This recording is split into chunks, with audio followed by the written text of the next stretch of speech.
जय हिंद दोस्तों। आज आपका लोगों का मेरे यूट्यूब चैनल पर स्वागत है।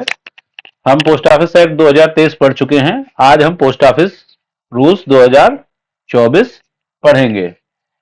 तो इस पोस्ट ऑफिस रूल्स में टोटल 19 रूल्स हैं और ये 16 दिसंबर 2024 से लागू हैं। कह रहा है, in exercise of the powers conferred by section 12 of the post office act 2023 and in separation of the Indian post office act rules 1933, except as respects things done or omitted to be done before such separation, the central government hereby makes the following rules, namely post office act 2023 के section 12 के तहत, जिसमें कहा गया था कि power to make rules, central government को rules बनाने की पावर दी जाती है। तो उसके तहत सेक्शन 12 के तहत निम्नलिखित रूल सेंट्रल गवर्नमेंट बनाती है। पहला रूल है short title and commencement. These rules may be called the Post Office Rules 2024. They shall come into force on the 60th day of December 2024. यह रूल्स पोस्ट ऑफिस रूल्स 2024 कहलाएंगे और यह 16 दिसंबर 2024 से लागू हैं। रूल नंबर 2 है डेफिनेशंस। डेफिनेशन के अंतर्गत आपकी 11 डेफिनेशंस हैं। एक्ट का मतलब पोस्ट ऑफिस एक्ट 2023 है। Board means postal service board specified in rule 5 में जो बोर्ड स्पेसिफाई किया गया है वो उसका ही मतलब बोर्ड है, पोस्टल सर्विस बोर्ड से। सर्किल हेड का मतलब है चीफ पोस्ट मास्टर जनरल या कोई ऐसा ऑफिसर जो चीफ पोस्ट मास्टर जनरल की पावर को एक्सरसाइज कर रहा है। डिविजनल हेड मींस डायरेक्टर और सीनियर सुपरिटेंडेंट और चीफ पोस्ट मास्टर और सुपरिटेंडेंट ऑफ पोस्टल डिवीजन और रेलवे सर्विस डिवीजन और फॉरेस्ट पोस्ट और an officer exercising the powers of director और सीनियर सुपरिटेंडेंट और चीफ पोस्ट मास्टर और सुपरिटेंडेंट ऑफ पोस्टल डिवीजन और रेलवे सर्विस डिवीजन और foreign post. Divisional head का मतलब डायरेक्टर भी हो सकता है, सीनियर सुपरिटेंडेंट भी हो सकता है, चीफ पोस्ट मास्टर भी हो सकता है, सुपरिटेंडेंट ऑफ पोस्ट ऑफिस या आरएमएस भी हो सकता है या फॉरेन पोस्ट में, या इनमें से कोई, तो वो डिविजनल हेड कहलाएगा। इसमें डायरेक्टर को भी इंक्लूड कर लिया गया है। Mail office mail office means post offices और premises associated with handling, processing और transmission of items used by department of post. ऐसा पोस्ट ऑफिस या प्रीमिसेस जिसके द्वारा transmission of, processing, handling of mails items को किया जा रहा हो, वो सारे मेल ऑफिस कहलाएंगे। Mail service means all activities related to collection, handling, transmission, delivery, forwarding, returning and holding of items. वो सभी एक्टिविटी जिसके तहत collection, handling, transmission, delivery, forwarding, returning या होल्डिंग ऑफ आइटम्स किया जा रहा है, वो सारी मेल सर्विस कहलाएंगी। Postage means sum chargeable on mail service. कोई मेल सर्विस जो डिपार्टमेंट ऑफ पोस्ट प्रोवाइड कराता है उसके ऊपर जो सम चार्जेबल है वो पोस्टेज कहलाएगा। Regional director means director concerned or an officer exercising the powers of director in the region. तो रीजनल डायरेक्टर का मतलब है डायरेक्टर संबंधित या ऐसा कोई ऑफिसर जो डायरेक्टर की पावर को एक्सरसाइज कर रहा है। Regional head means post master general concerned or an officer exercising the power of post master general.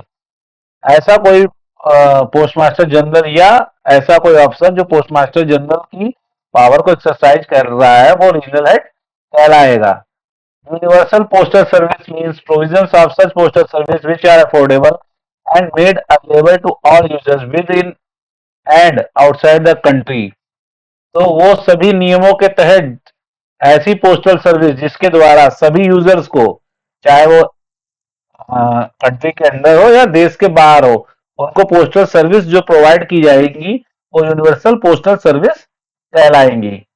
Value added service means add on features on mail services.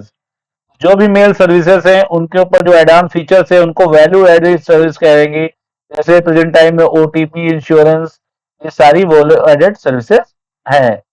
दूसरा point में कहा गया है कि words and expression used here in but defined in this act shall have the meaning respectively assigned to them in the act। जो भी word expression यहाँ पे यूज किए गए या डिफाइन किए गए हैं उनका मतलब भी उसी एक्ट के हिसाब से ये जो उस एक्ट में बताया गया है। ये था आपका रूल नंबर 2। अब आ जाइए रूल नंबर 3। रूल नंबर 3 में services to be provided by post office, domestic या फॉरेन। तो पोस्ट ऑफिस के द्वारा क्या क्या सर्विस प्रोवाइड की जाएगी, चाहे वो डोमेस्टिक हो या फॉरेन हो, उसके बारे में बताया गया है। तो टोटल 10 सर्विसेज बताई गई हैं। हैं वो सारी मेड सर्विसेज के अंदर आती हैं, जो डिलीवरी सेक्शन का होता है। वैल्यू एडेड सर्विसेज जो ओटीपी बेस्ड है या इंश्योरेंस है या इसके अलावा कोई ऐसी वैल्यू एडेड सर्विसेज है जो क्लॉज ए पर लागू होंगी। यूनिवर्सल पोस्टल सर्विस जिसके अंतर्गत हम फॉरेन में लेटर भेजते हैं, विदेशों को हम जो डाक पत्राचार करते हैं, वो सारी यूनिवर्सल पोस्टल सर्विसेज में आएंगी। फाइनेंशियल सर्विसेज मतलब सेविंग बैंक, सेविंग बैंक से रिलेटेड जो भी सर्विसेज होंगी वो सारी फाइनेंशियल सर्विसेज कहलाएंगी। मनी रेमिटेंस, मनी रेमिटेंस का मतलब इसमें जो भी हम पैसों का आदान प्रदान करेंगे वो सारा मनी रेमिटेंस के अंदर आएगा, जैसे कि ईएमओ का, डब्ल्यूयूएमटी का, इसके अलावा भी कोई और सर्विस हो। इंश्योरेंस सर्विस, इंश्योरेंस सर्विस में सभी प्रकार के इंश्योरेंस और पीएलआई, पोस्टल लाइफ इंश्योरेंस भी इंक्लूड है। सिटीजन सेंट्रिक सर्विस ऐसी सर्विसेज जो सेंट्रल गवर्नमेंट ने एथराइज कर रखी हो, जैसे आधार, पीओपीएस के, कहीं कहीं पर रेलवे का भी है, रेलवे की बुकिंग टिकट है, ये सारी सिटीजन सेंट्रिक सर्विसेज हैं। Services associated with addressing identifiers and post code. तो इसके अर्थ ये है कि डाक विभाग ही अधिकृत किया गया है कि किसी प्लेस को वो कैसे आइडेंटिफाई करेगी और उस प्लेस का कैसे पिन कोड अलॉटमेंट करेगी, वो डाक विभाग के पास ही अधिकार है। अगला है any services offered by state government और लोकल गवर्नमेंट। कोई ऐसी सर्विस जो स्टेट गवर्नमेंट या लोकल गवर्नमेंट के द्वारा प्रोवाइड की गई है, वो भी डाक विभाग सर्विस प्रोवाइड कर सकती है। अगला है any services offered through collaboration with public और प्राइवेट एंटिटीज। कोई ऐसी सर्विस जो किसी पब्लिक या प्राइवेट एंटिटीज के सहयोग से की जा सकती है, वो सारी सर्विसेज डाक विभाग मुहैया करा सकता है। चौथा रूल है आपका director general to authorise certain services. तो डायरेक्टर जनरल को अधिकृत किया गया है कि कुछ सर्विसेज को वो अथॉराइज कर सकता है। तो डायरेक्टर जनरल क्या कर सकता है, इंट्रोड्यूस न्यू प्रोडक्ट्स और मॉडिफाई और discontinue any products related to services mentioned in these rules. इन रूल में जो भी सर्विसेज मेंशन की गई, उल्लेख किया गया है, उनसे संबंधित कोई नया प्रोडक्ट लॉन्च कर सकता है, मॉडिफाई कर सकता है, या पुराना प्रोडक्ट डिसकंटिन्यू कर सकता है। जैसे ज्ञान पोस्ट इंट्रोड्यूस किया गया है, वो इसी के तहत इंट्रोड्यूस किया गया है। अगला कहा गया है enter into collaboration with public और private entities in respect of services specified under rule 3। जो भी रूल 3 में सर्विसेज कही गई है उसके तहत किसी पब्लिक या प्राइवेट एंटिटी से कोलैबोरेशन भी डायरेक्टर जनरल कर सकता है। तो ये था आपका रूल नंबर 4। रूल नंबर 5 क्या कह रहा है, postal service board. Postal service board के बारे में रूल नंबर 5 में बताया गया है। The postal service board shall be the apex level policy making body having perpetual succession and a common seal for any of the service provided by the post office under rule 3। तो जो भी service post office के द्वारा प्रदान की जाएगी, जैसा कि रूल नंबर 3 में बताया गया है, उससे संबंधित जो भी पॉलिसी मेकिंग बोर्ड होगा, वो शीर्ष लेवल का पॉलिसी मेकिंग बॉडी है, वो पोस्टल सर्विस बोर्ड है। तो रूल नंबर 5 में आपका पोस्टल सर्विस बोर्ड के बारे में बताया गया है। रूल नंबर 6 कह रहे हैं the central government may by notification in official gazette specify the composition of board and powers, function and duties of the board. तो सेंट्रल गवर्नमेंट ऑफिशियल गजेट निकालते हुए उसमें बताएगा कि बोर्ड की संरचना कैसे होगी, उसकी क्या पावर है, उसके क्या फंक्शन है और बोर्ड की क्या क्या ड्यूटियां हैं। अब आपका है rule number 7 exclusive privilege in respect of postage stamp. तो पोस्टेज स्टैम्प में एकाधिकार के बारे में बताया गया है रूल नंबर 7 में, जो कि आपका पोस्ट ऑफिस एक्ट का सेक्शन नंबर 4 है, जिसमें बताया गया था exclusive privilege in respect of postage stamp. तो कहा गया है कि subject to provisions of rule 8 के प्रोविजंस के तहत सेंट्रल गवर्नमेंट और as the case be the director general shall issue definitive, cumulative special issues of postage stamp or any other form of postage stamps or related material। तो कौन कौन ticket जारी कर सकता है डाक टिकट? एक सेंट्रल गवर्नमेंट और दूसरा डायरेक्टर जनरल। और किस किस प्रकार की टिकट जारी कर सकता है?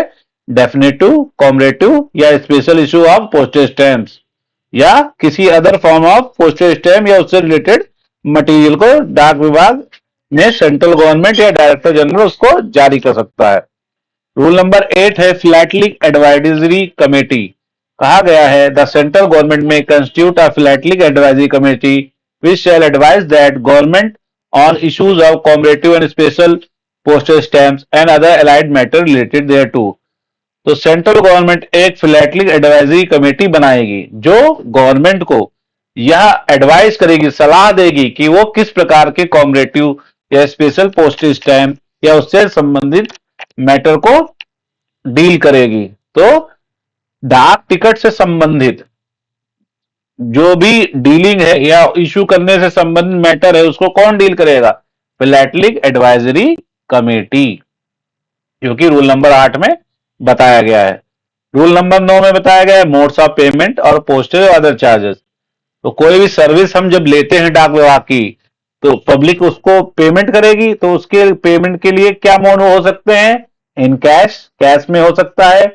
पेमेंट थ्रू डिजिटल मोड, यानी आजकल यूपीआई चल रहा है, यूपीआई के तहत पेमेंट हो सकती है। पोस्टेज स्टैम्प, उस पर डाक टिकट लगा के भी उसकी पोस्टेज जो है पे की जा सकती है। फ्रैंकिंग मशीन, फ्रैंकिंग मशीन के इंप्रेशन को भी आजकल यूज किया जाता है, जानते ही आप लोग। उसके तहत भी उस पर डाक अदायगी जो भी डाक शुल्क है वो भुगतान किया जा सकता है। एनी अदर मोड एज में be specified in the regulation, या कोई ऐसा माध्यम जो कि उससे संबंधित रेगुलेशन में उसका उल्लेख किया गया है। रूल नंबर 10 है modes of payment for other services. इसमें यह बताया गया है कि कोई अगर ऐसी विशेष प्रकार की सर्विस है तो उससे संबंधित क्या मोड ऑफ पेमेंट है वो उसके रेगुलेशन में ही उल्लेखित होगा, स्पेसिफाइड होगा, वही बताया गया इसमें। Rule number 11 addresses and post code. तो डायरेक्टर जनरल बाय रेगुलेशन, तो डायरेक्टर जनरल रेगुलेशन बनाते हुए यह निर्धारित करेगा कि standard for addressing of an on the item, item पे कैसे एड्रेस लिखा जाना चाहिए, उससे संबंधित जो स्टैंडर्ड है, मानक है, वो डायरेक्टर जनरल उसको रेगुलेशन से निर्धारित करेगा। दूसरा point, manage and allocate addressing identifiers and post code. Manage करेगा, एलोकेट करेगा किसी भी स्थान को या उससे संबंधित कि उस स्थान को किस पिन कोड से जाना जाएगा। Second point, the director general shall manage allocate and publish post code और पोस्टल इंडेक्स नंबर कोड्स। तो डायरेक्टर जनरल ही पब्लिश करेगा पोस्ट कोड या पिन कोड्स की डायरेक्टरी को और उसको पब्लिश करेगा। Rule number 12, power to give effect to arrangement with other countries. तो दूसरे विदेशों के संबंधित कंट्री को अरेंजमेंट कौन करेगा उसके बारे में बताया गया है। The central government shall provide the services as mentioned in these rules in furtherance to international postal cooperation। तो जो भी हम विदेशों में पत्राचार करेंगे उसको सेंट्रल गवर्नमेंट उससे संबंधित सर्विस प्रोवाइड करेगी इंटरनेशनल पोस्टल कॉर्पोरेशन के तहत।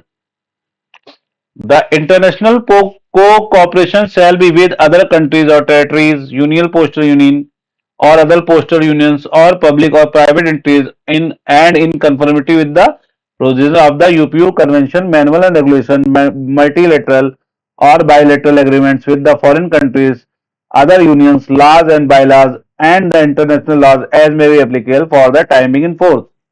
तो कहा गया है जो सेंट्रल गवर्नमेंट है वो यूनिवर्सल पोस्टल यूनियन और उसके universal postal union convention, manual and regulation के तहत चाहे मल्टीलेटरल या बायलेटरल एग्रीमेंट या जैसा भी फॉरेन कंट्रीज के साथ नियम कानून के तहत एग्रीमेंट किया गया है उसके तहत ही पत्राचार करने की नियमावली या उससे संबंधित नियम बनाएंगे। The director general is authorised to issue regulation for the purpose of sub rule 1 and 2। तो सब रूल 1 और 2 के लिए डायरेक्टर जनरल को यह अधिकृत किया जा सकता है, किया गया है कि इससे संबंधित जो भी रेगुलेशन है विदेशी पत्राचार से संबंधित उसको डायरेक्टर जनरल बनाएगा। रूल नंबर 13 है official mark to be denoted. तो किसी डाक वस्तु पे जब हम कोई ऑफिशियल मार्क डिनोट करते हैं तो उसके बारे में बताया गया है कि the post office marks shall be the proof of certain fact denoted on the item in the respect of. अगर किसी आइटम में कोई पोस्ट ऑफिस ने मार्क लगाया है तो वो प्रूफ है, वो डिनोट करता है कि वही सर्टेन फैक्ट्स का प्रूफ है, उसके लिए कोई अलग से हमें सफाई देनी नहीं है। ए कह रहा है the production of an atom having their on the official mark of the post office denoting that the item has been refused or rejected or unclaimed or cannot for any reason be delivered for any remark to so denoted shall be sufficient proof of the fact indicated and item का मतलब डाक वस्तु से है कि यदि कोई डाक वस्तु पे रिफ्यूज रिजेक्टेड या अनक्लेम लिखा गया है तो वही उसका ऑफिशियल मार्क है, कि उसके अलावा हमें उसको सत्यापित नहीं करना है। तो जो उस पे लिखा है वही ऑफिशियल मार्क है और उस पे लिखा फैक्ट ही सफिशिएंट प्रूफ है जो उस पे लिखा है। Every proceeding for the recovery of any postage और other sum alleged to be due under this the act. अगर कोई उस पे ऐसा मार्क है जिसमें यह लिखा है कि उस पे रिकवरी ऑफ पोस्टेज है तो वही उसका ऑफिशियल मार्क है, वो माना जाएगा। अब रूल नंबर 14 है sender of item. Sender of item क्या है? द पर्सन और the address or from whom the item is purported to have become shall be deemed to be the sender thereof। तो ऐसा व्यक्ति या ऐसा पता जहां से आइटम डाक वस्तु आनी तय हो उसे सेंडर कहा जाएगा, उस डाक वस्तु का। 15वां है official marks on items. Director general may by regulation authorise certain officer or official to make an official mark on an item denoting that. तो डायरेक्टर जनरल ने अधिकृत किया है कुछ ऑफिसर या ऑफिशियल को कि वो डाक वस्तु पे क्या क्या ऑफिशियल मार्क डिनोट कर सकते हैं। कहा गया है एनी पोस्टेज और other sum is due in respect thereof to the post office, कि पोस्ट ऑफिस में जो भी डाक वस्तु आई है उस पर कोई अगर पोस्टेज है ड्यू है तो उसके बारे से रिलेटेड उस पर ऑफिशियल मार्क वो वो ऑफिसर डिनोट कर सकता है। The marks shall be the proof of to denote that the sum is as is so due। और जो मार्क उस पे लगा है वही प्रूफ है कि उसके ऊपर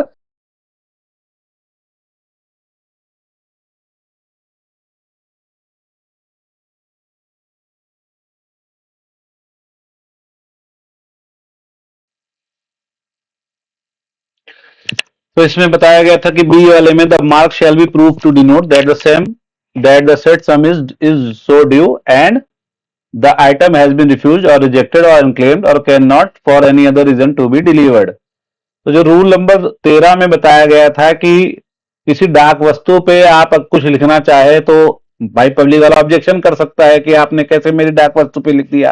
तो रूल नंबर 13 उस डाक विभाग को यह पावर देती है कि वो किसी डाक वस्तु पे किसी प्रकार की भी मार्किंग या डिनोट करने के लिए वो लिख सकता है। और रूल नंबर 15 में बताया गया कि ऑफिशियल मार्क्स ऑन आइटम, तो जो भी हम किसी पे सम ड्यू है, किसी पे बैरिंग आती थी पहले, तो उसको लिखने के लिए कौन कौन से डाक विभाग में अधिकारी अधिकृत है उसके बारे में बताया गया। जैसे अगर डाक शुल्क ड्यू है तो उस पर पीए या हेड सॉर्टिंग पोस्टमैन उसको लिख सकते हैं। ठीक उसी प्रकार से अगर कोई डाक वस्तु रिफ्यूज या रिजेक्टेड या अनक्लेम्ड है तो उसके लिए पोस्टमैन ही एथोराइज है, उसके अलावा कोई व्यक्ति एथोराइज नहीं है। Rule number 16 interception detention and opening of items. Subject to the provisions of subsection 1 of section 9, no direction for interception, detention or opening of an item or class of item under subsection 1 of section 9 of the Act shall be issued except by an order made by a member of the postal looking after the work of operation in the Department of Post or the Circle Head। कह रहा है कि section 9 के तहत, section 9 में, जिसमें section 9 जो आपका बताया गया था, पावर टू इंटरसेप्ट, ओपन और डिटेन एनी आइटम और deliver item to custom authority, तो उसी सेक्शन 9 के पावर के तहत रूल नंबर 16 में यह बताया गया है कि किसी डाक वस्तु को अगर डिटेन करना है या ओपन करना है तो उसके लिए इन दो उच्च अधिकारियों की परमिशन चाहिए, या तो वो मेंबर ऑफ बोर्ड हो जो वर्क ऑफ ऑपरेशन देख रहा हो या फिर सर्किल हेड हो, वही उन्हीं के दोनों के आदेश के अनुसार किसी डाक वस्तु को रोका जा सकता है। इन अनअवॉइडेबल सर्कमस्टेंसेस सच ऑर्डर में be made by.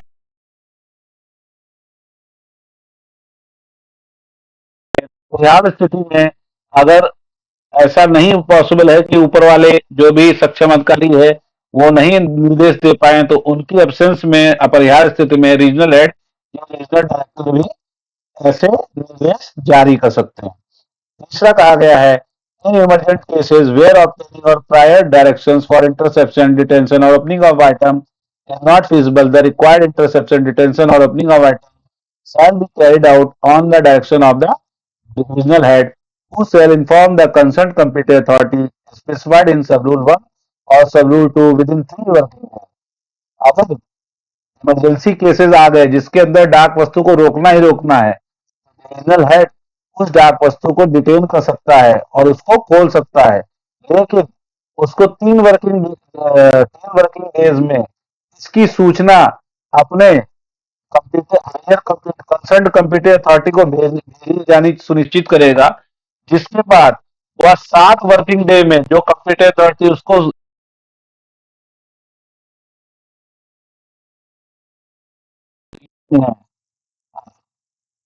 provided that if the confirmation from the competent authority is not received within the stipulated 7 days, such interception shall cease to be operated and shall not be recommenced without the prior approval of the competent authority.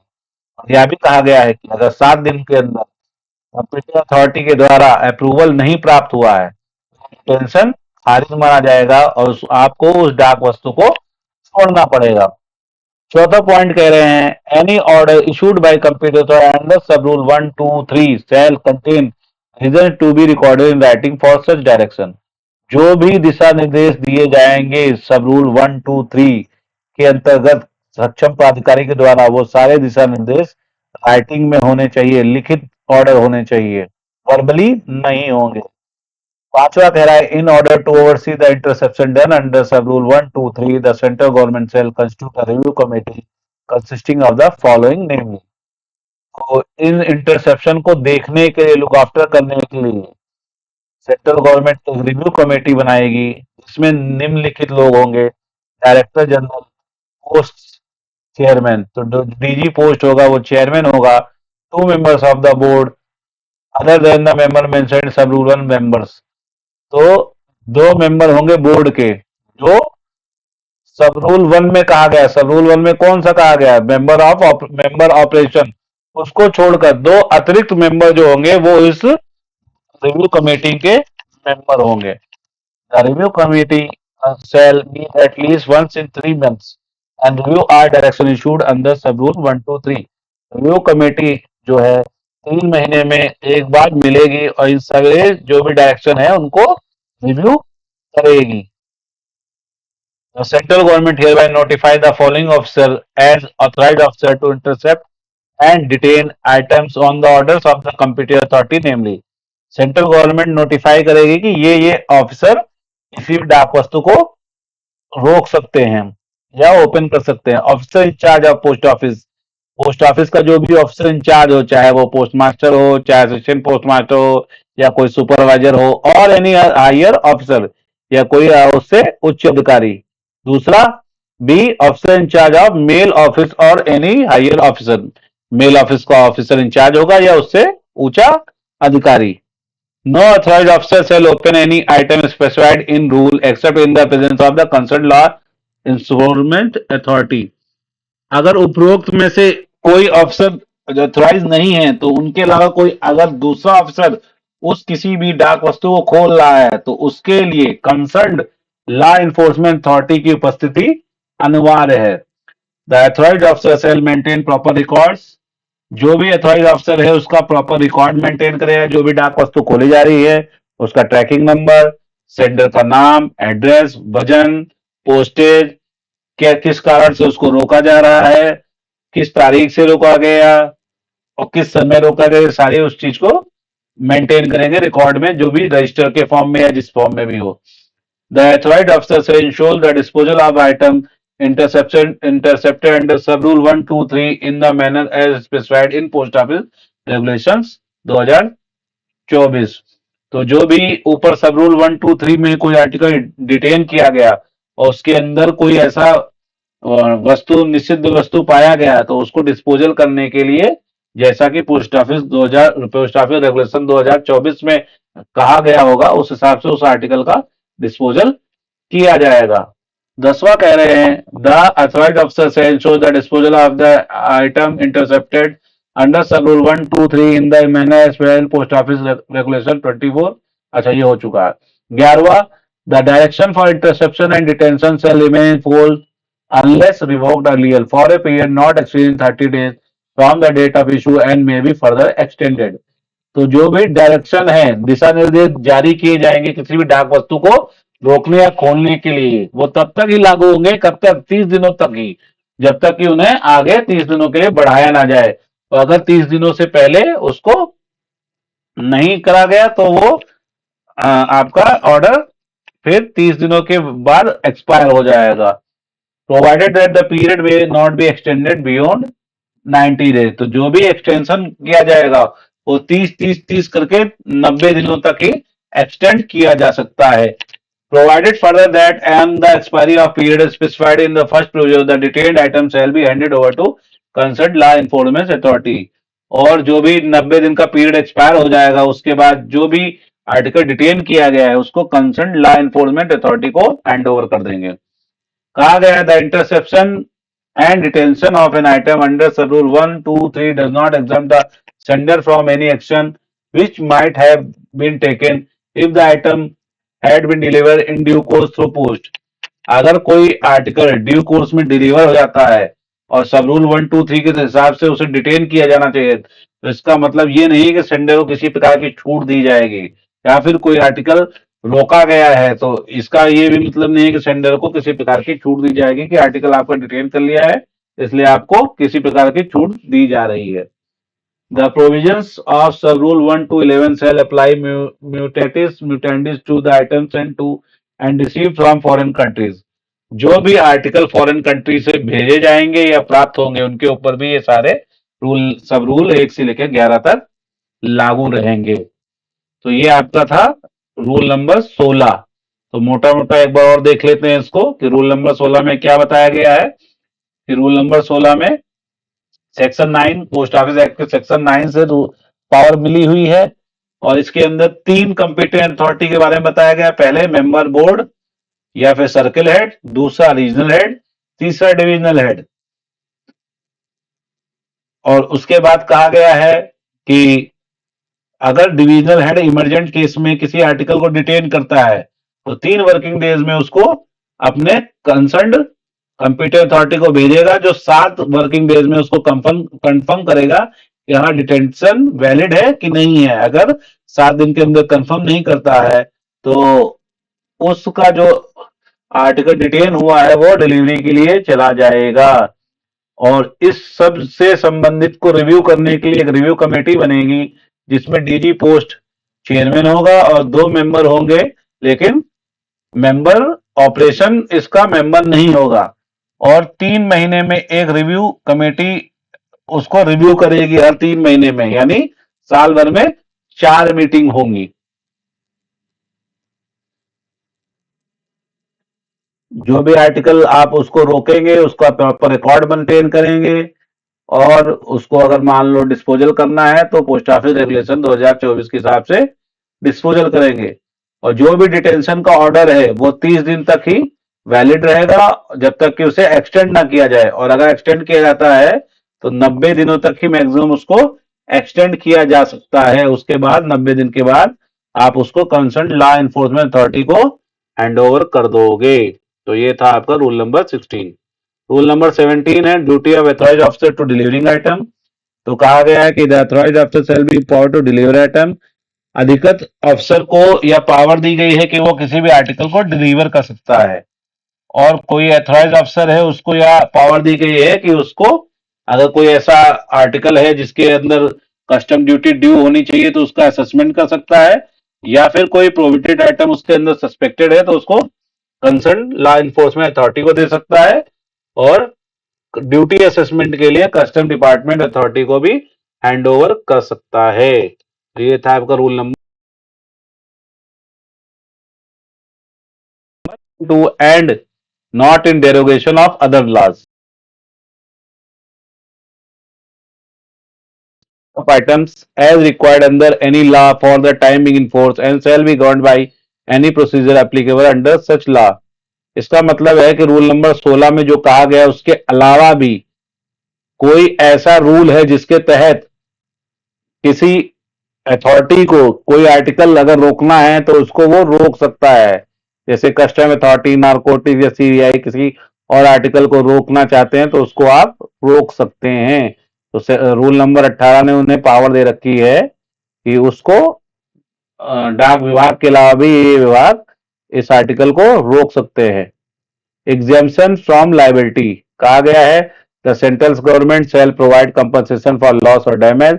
Central government किसी प्रकार के loss या damage को compensation provide करेगी, चाहे वो item हो या उससे कंटेंट हो या किसी भी कारण से, लेकिन जो भी रेगुलेशन में मेंशन किया गया है। दूसरा पॉइंट क्या है the compensation shall not exceed the amount of loss और डैमेज। जो कंपनसेशन है वो लॉस या डैमेज के अमाउंट से ज्यादा नहीं दिया जाएगा। Not be paid on provided items, कोई भी प्रोविडेड आइटम है, निषिद्ध आइटम है तो उस पर नहीं दिया जाएगा। और लॉस और damage cause by the fault और नेग्लिजेंस ऑफ सेंडर, सेंडर की लापरवाही या गलती के कारण अगर कोई डैमेज होता है तो उस पर भी कंपनसेशन नहीं दिया जाएगा। और अराइजिंग फ्रॉम फोर्स मेज्योर, और कोई ऐसी परिस्थिति है जैसे आंधी आ गई या बाढ़ आ गया या तूफान आ गया या सुनामी आ गई, भूकंप आ गया, इसके कारण अगर कोई क्षति होती है तो उसके कारण भी कंपनसेशन नहीं दिया जाएगा। तो इस प्रकार से आपके पोस्ट ऑफिस रूल्स 2024 जिसके अंदर टोटल 19 रूल्स हैं वो समाप्त होते हैं। जय हिंद दोस्तों।